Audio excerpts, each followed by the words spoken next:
A Roman torch flickered against the damp stone of a seaside villa, its flame casting jagged shadows on marble walls.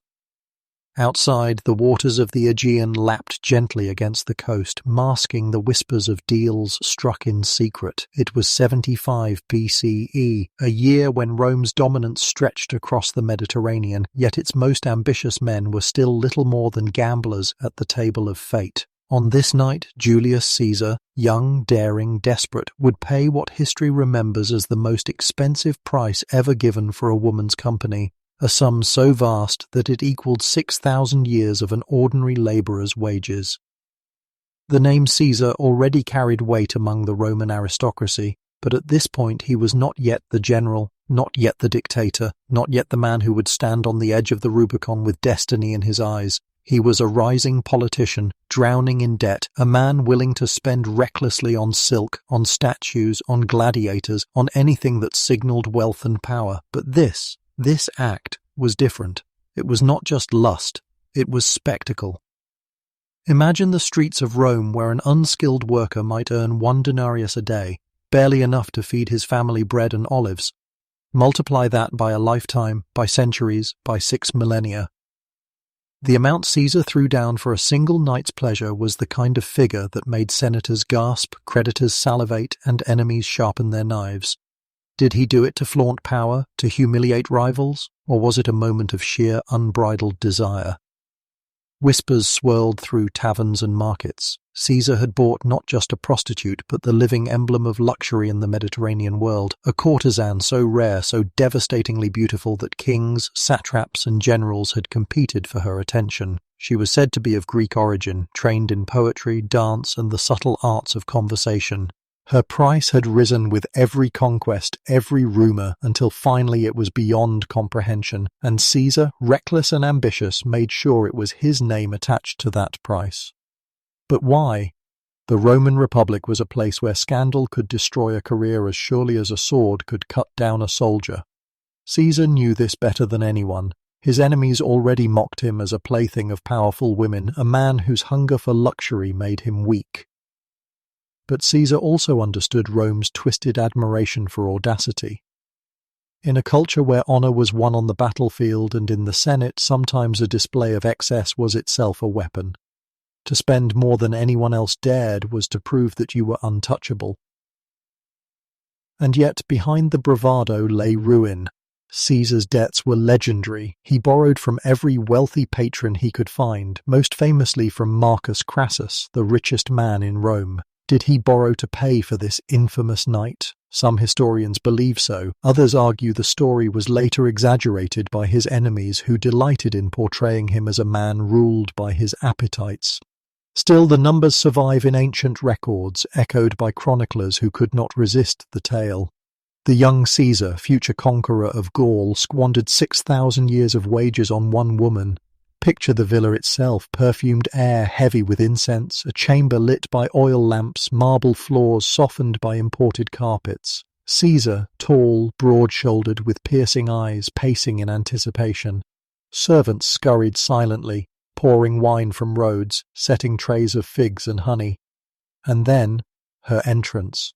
A woman draped in translucent silk, her hair coiled with golden threads, her gaze calculated to pierce the soul of any man who dared meet it. She was not a prostitute in the crude sense of the word. She was a courtesan of the highest order, a master of illusion, selling not flesh, but a fantasy so intoxicating it could bankrupt an empire. Did she see in Caesar the fire of future greatness? Or was he just another fool with more ambition than sense? Rome's streets echoed with the scandal for weeks. Merchants in the Forum joked that Caesar could have bought half a city for the same price. Soldiers in taverns spat in disgust. "We march for denarius a day while he throws away eternity in one night." Senators sneered, yet secretly envied. And the poor, they could only shake their heads in bitter awe. To them the story was proof that Rome's elites lived in a world beyond imagination, a world where bread was scarce but gold flowed like water when desire demanded it. Did you know? In the Roman world, prostitution was not hidden in shame but institutionalized. There were registries, licenses, and taxes on brothels. The state profited from lust. But what Caesar did that night shattered all scales of value. He had not just bought a woman's company, he had bought legend. And legend, as Caesar knew, was worth any price. The courtesan's name, sadly, is lost to history. Some claim she was a Greek dancer once owned by a satrap of the East. Others whisper she was linked to the royal court of Bithynia. What matters is the symbol, a young Roman drowning in debt, willing to risk reputation and fortune for a single indulgence. It was both folly and strategy, weakness and strength, because when Caesar's enemies mocked him, they spread his name. When they called him reckless, they made him unforgettable. Small human moments haunt this story. A servant girl, lingering outside the chamber door, hearing laughter and moans, clutching her apron with envy and sorrow. A wife, left behind in Rome, weeping quietly as rumours reached her ears, wondering if her husband's ambition had already devoured his heart.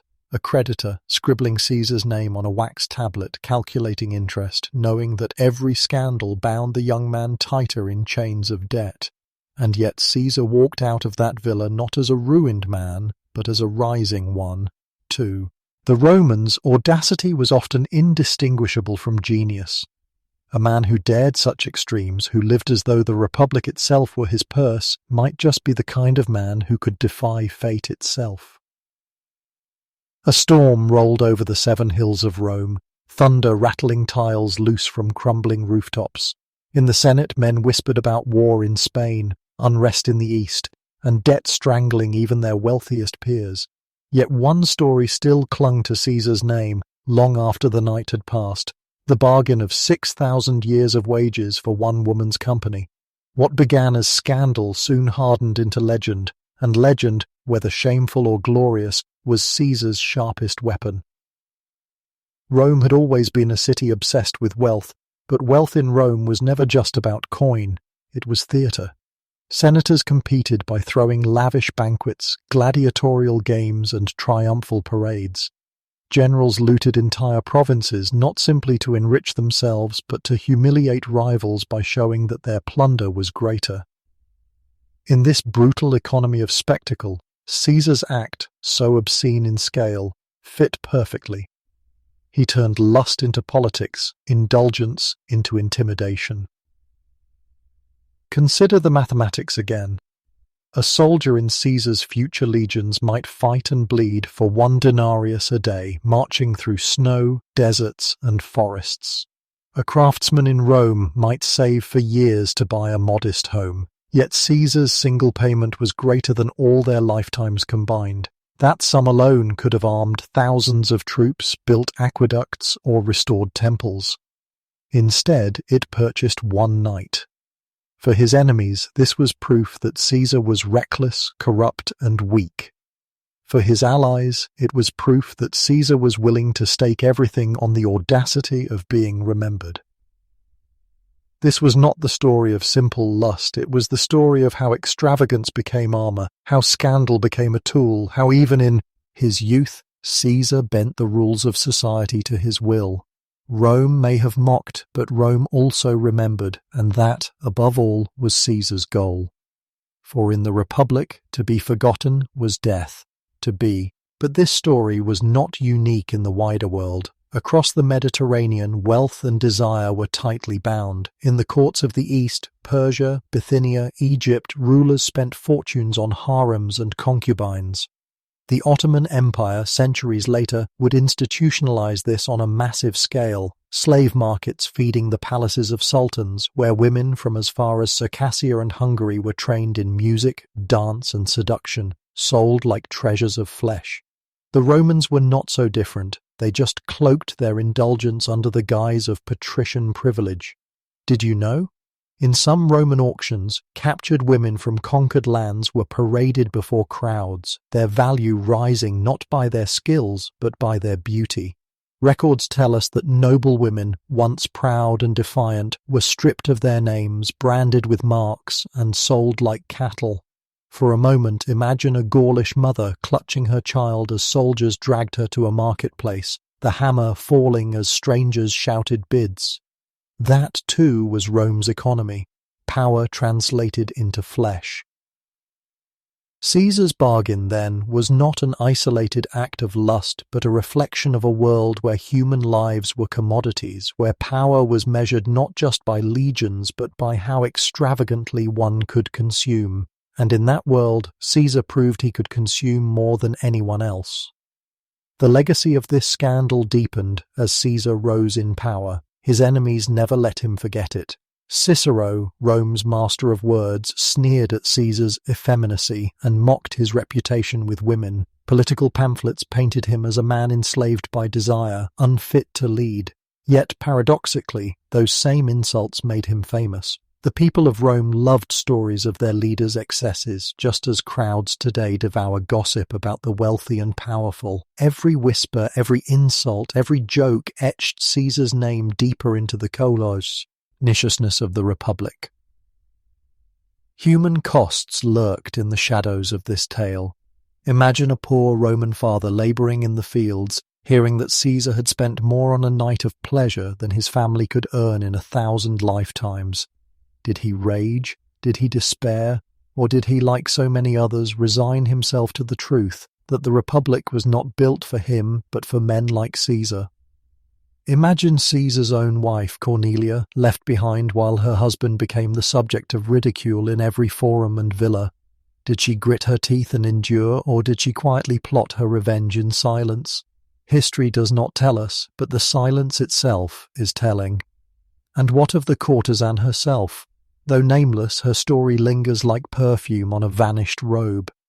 Did she retire in luxury after that fateful night, her fortune secured? Or was she, too, only a pawn, her body a brief stepping stone in the game of men who ruled empires? Women in Rome rarely wrote their own legacies. They lived in the margins, their voices drowned beneath the roar of soldiers and senators. Yet in this case, a woman's presence, her beauty, her allure, scarred Caesar's legacy permanently. Rome thrived on contradiction. Senators passed laws condemning luxury even as they drowned in it. They built temples to chastity while keeping mistresses in secret. Caesar's scandal simply revealed the truth. Rome's republic was an empire of appetites, its greatness built on conquest and consumption. The echoes of this act would ripple through history. When Caesar returned from his campaigns in Gaul, richer than any Roman before him, his enemies tried again to weaponize the old scandal. But now Caesar's victories drowned out the mockery. He had shown that the man who once wasted 6,000 years of wages could also win 6,000 battles. The legend of excess fused with the legend of conquest, and together I made him unstoppable. And yet, every excess carries a warning.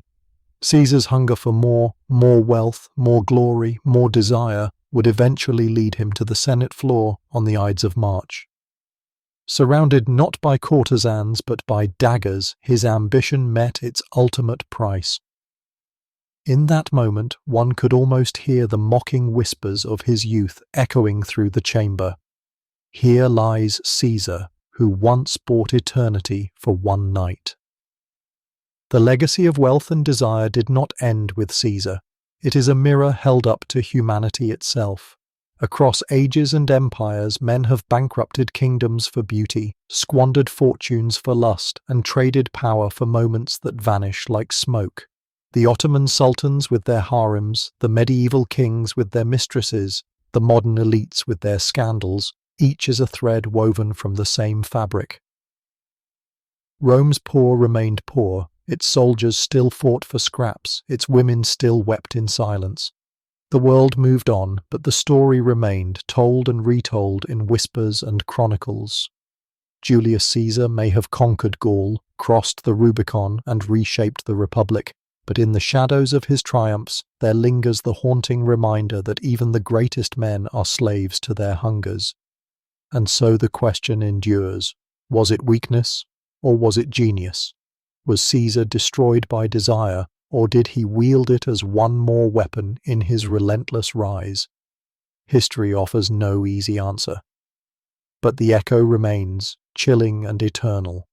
A single night, a single bargain, 6,000 years of wages burned away in the fire of desire. Because sometimes history is not shaped by swords, nor by senates, nor even by conquests. Sometimes it is shaped in a chamber lit by oil lamps, where one man pays the price of eternity for a fleeting touch. And that, more than any battle, reveals the fragile truth of power. Empires fall, names fade, but the cost of desire endures forever. Men build empires with blood and gold, but it is desire that always bankrupts them.